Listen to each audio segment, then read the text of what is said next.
तो आज हम स्टार्ट करेंगे कक्षा 9वीं की अध्याय 1 संख्या पद्धति की प्रश्नावली 1.2।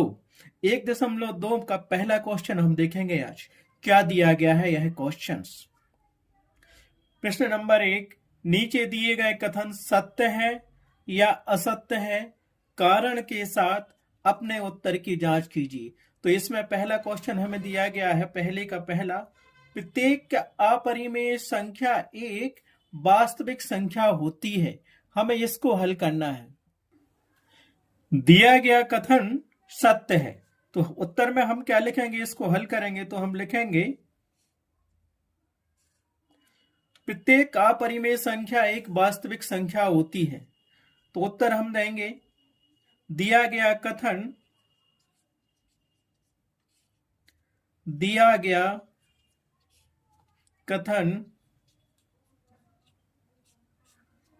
सत्य है। सत्य है आंसर तो हो गया, लेकिन इसका हमें रीजन भी देना है। उसने कहा अगर कथन सत्य है असत्य है तो उसका कारण दीजिए। अब क्योंकि कारण हम देंगे, क्योंकि ये तो हमने लिख दिया। क्यों सत्य है ये कथन, तो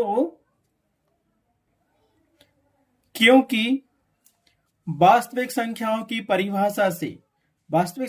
परिभाषा से हम जानते हैं कि सभी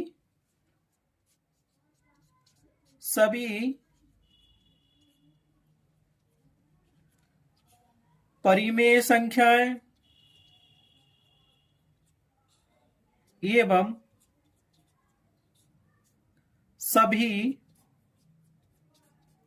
अपरिमेय संख्याएं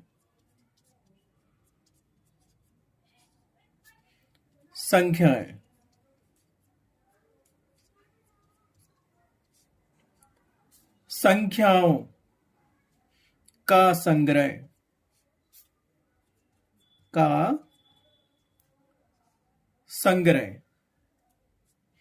वास्तविक संख्याएं कहलाती हैं।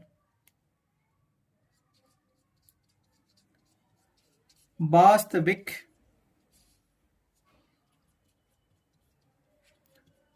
संख्याएं कहलाती हैं।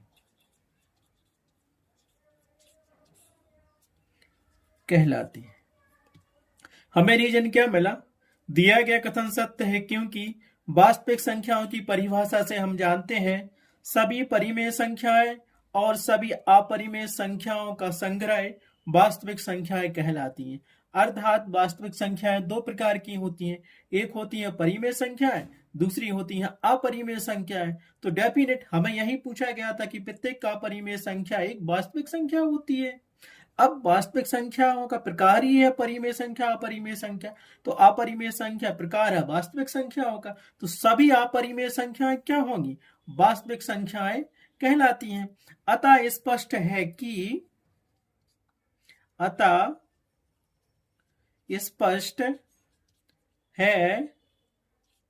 कि क्या स्पष्ट है कि अतः स्पष्ट है कि प्रत्येक अपरिमेय संख्या एक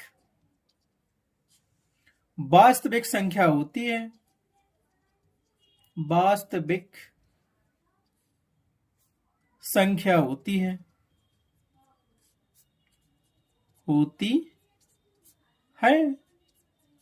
यही हमें सिद्ध करना था, बताना था कि क्या प्रत्येक अपरिमेय संख्या एक वास्तविक संख्या होती है, जब उसकी परिभाषा ये होती है वास्तविक संख्याओं की कि सभी अपरिमेय संख्याएं सभी परिमेय संख्याओं का संग्रह वास्तविक संख्याएं कहलाती हैं। अतः हम कह सकते हैं कि प्रत्येक अपरिमेय संख्या एक वास्तविक संख्या होती है।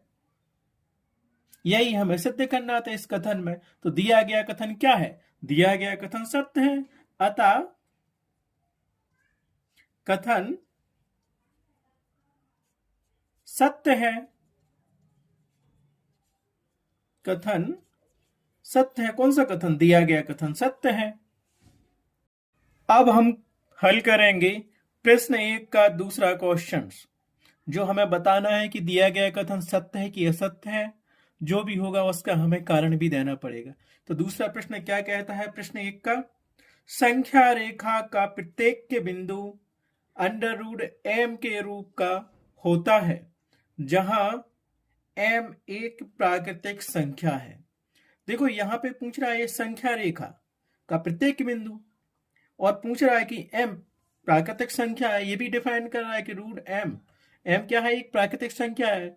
तो इसको प्रूव करने के लिए हम क्या करेंगे, हमें संख्या रेखा की परिभाषा देनी पड़ेगी और प्राकृतिक संख्या रेखा की परिभाषा देनी पड़ेगी कारण में, कि कथन सत्य है कि असत्य है। तो हम देखेंगे, हल में देखेंगे दिया गया कथन क्या है, असत्य है। हम लिखेंगे दिया गया कथन असत्य है, असत्य है। अब असत्य क्यों है कथन, कारण देंगे, क्योंकि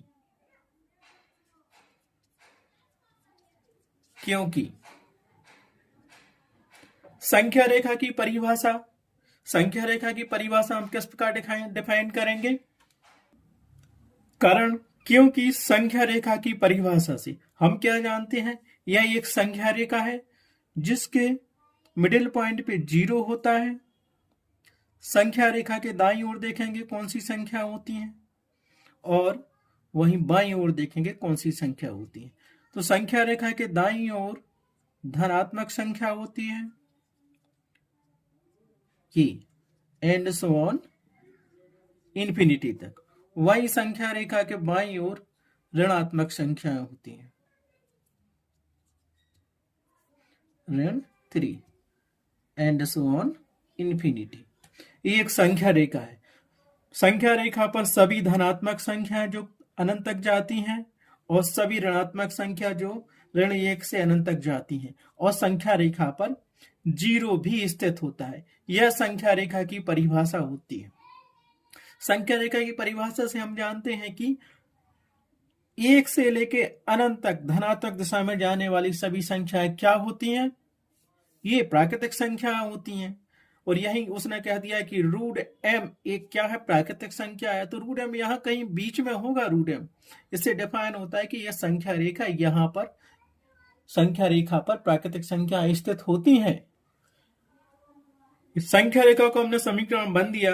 अब हम देखेंगे प्राकृतिक संख्या की परिभाषा से। अब प्राकृतिक संख्याएं क्या होती हैं, प्राकृतिक संख्याओं को हम अंग्रेजी के कैपिटल एन से प्रदर्शित करते हैं, और यह +1 +2 +3 एंड सो ऑन इन्फिनिटी तक, अर्थात वे संख्या जो धन 1 से प्रारंभ होती हैं और धनात्मक दिशा में अनंत तक जाती है प्राकृतिक संख्या कहलाती हैं। इसको हमने दे दिया समीकरण नंबर 2। इससे स्पष्ट दिख रहा है कि संख्या रेखा पर प्राकृतिक संख्या केवल वो संख्याएं कहलाती हैं जो धनात्मक होती हैं और अनंत तक जाती हैं। अतः समीकरण 1 तथा समीकरण 2 से हम निष्कर्ष निकाल सकते हैं कि कोई भी ऋण संख्या, कोई भी क्या, कोई भी ऋण संख्या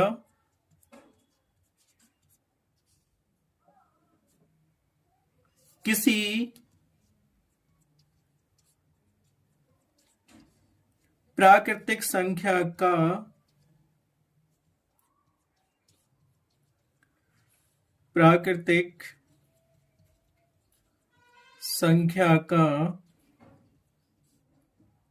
वर्गमूल नहीं हो सकती है,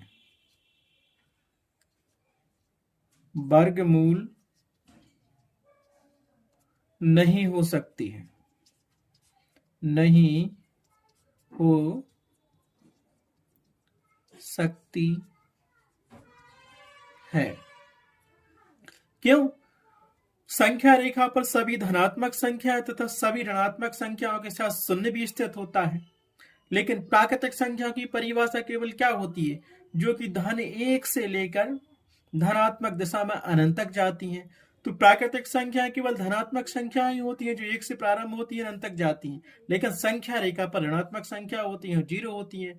तब प्रत्येक बिंदु रूट m के रूप का होता है, ये पूछ रहा है संख्या रेखा पर। प्रत्येक बिंदु रूट m के रूप का होता है, जहां m एक प्राकृतिक संख्या है। जब ऋण संख्या है, प्राकृतिक संख्याएं नहीं है, तो हम ये कैसे कह सकते हैं कि संख्या रेखा पर प्रत्येक बिंदु अंडर रूट m के रूप का होता है, जहां m एक प्राकृतिक संख्या है। क्यों? यहां देखिए ऋण संख्याएं दी हैं। ऋण संख्या प्राकृतिक संख्या में शामिल नहीं होती हैं, केवल धनात्मक संख्याएं ही प्राकृतिक संख्याओं में शामिल होती हैं।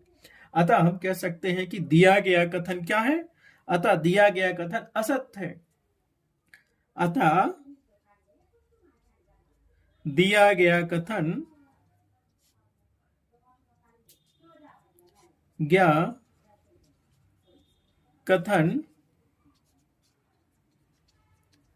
असत्य है। स्पष्ट हुआ? अब देखिए प्रश्न 1 का तीसरा नंबर, जो कि प्रश्नावली 1.2 का है, संख्या पद्धति की एक्सरसाइज 1.2 के प्रश्न नंबर पहले का तीसरा क्वेश्चन। इसमें हमें बताया गया है कि प्रत्येक वास्तविक संख्या एक अपरिमेय संख्या होती है। इसको हमें हल करना है, तो हम करेंगे हल। हम क्या लिखेंगे? दिया गया कथन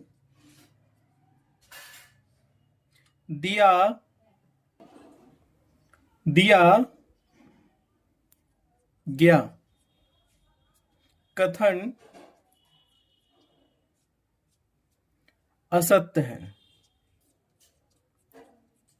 दिया गया कथन असत्य है। क्यों?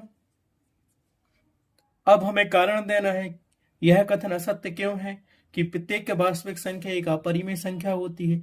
इसके लिए हमें वास्तविक संख्याओं की परिभाषा और अपरिमेय संख्या की परिभाषा पे जाना पड़ेगा। तो हम क्या लिखेंगे?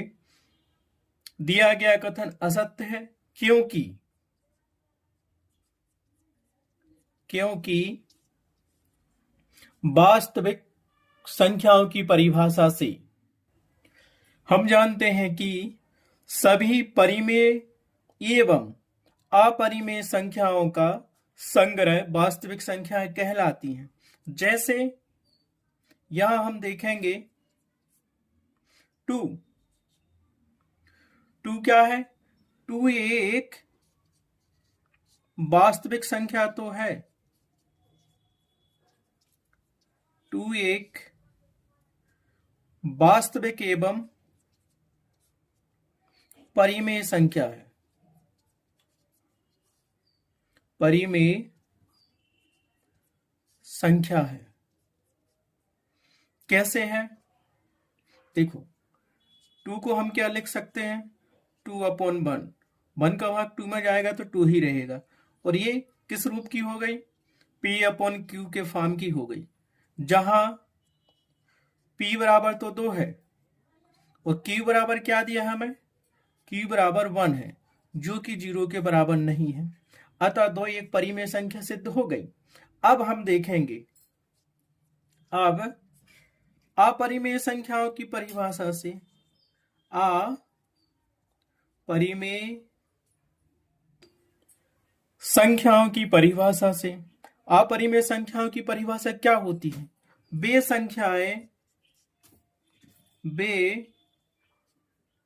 संख्याएं जो P/Q के रूप की नहीं होती हैं, अपरिमेय संख्या कहलाती हैं। अपरिमेय संख्याएं कहलाती हैं। अतः 2 एक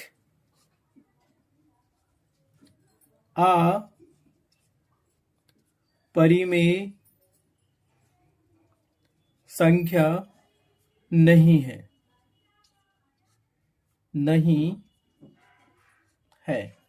ये तो हमने देख लिया कि 2 एक अपरिमेय संख्या नहीं है। उत्तर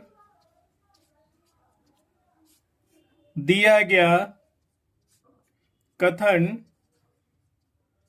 क्या होगा? असत्य होगा, असत्य होगा। रीजन भी समझ में आ गया होगा आप लोगों को। अब हम देखेंगे प्रश्नावली 1.2 का अध्याय 1 संख्या पद्धति के प्रश्न नंबर 2, जिसमें हमसे पूछा गया है क्या सभी धनात्मक पूर्णांकों के वर्गमूल अपरिमेय होते हैं?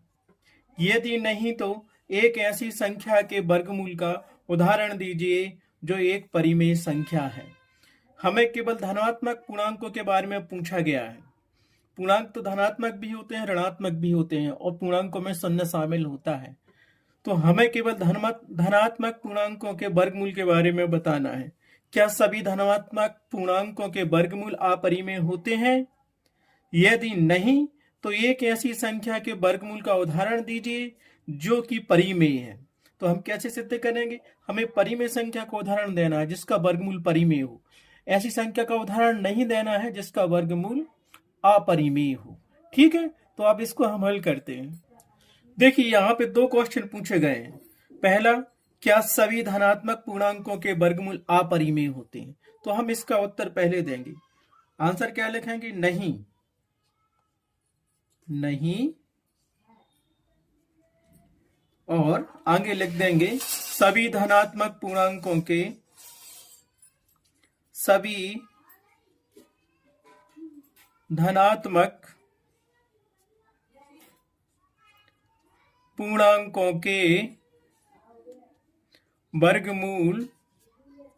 वर्गमूल